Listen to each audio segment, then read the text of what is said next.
Here's the little micro video of the mandible because this is so easy. This is your lower jawbone, the mandible. Let's write a little bit here.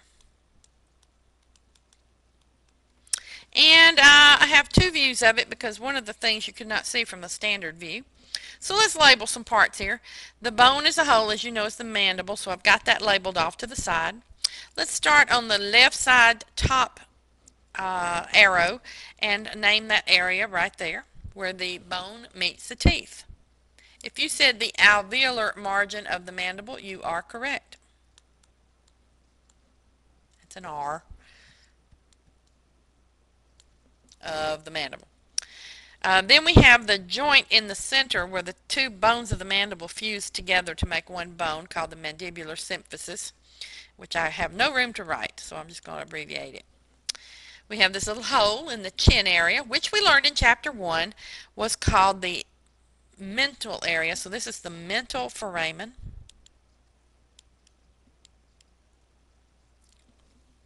The body of the mandible. The angle of the mandible. See how easy this is? And then we have that ramus of the mandible, which is that upsweep. Well, that A didn't make so well. Ramus of the mandible.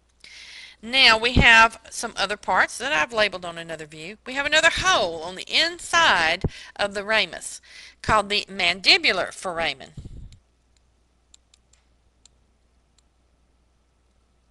R, foramen.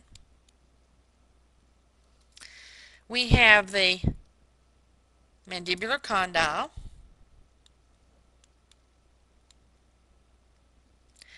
The mandibular notch.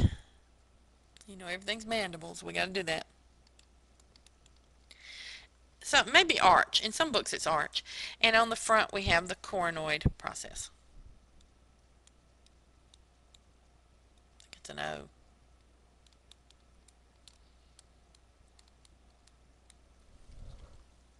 Now I think it's an A.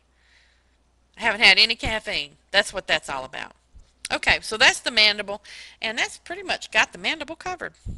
That's great.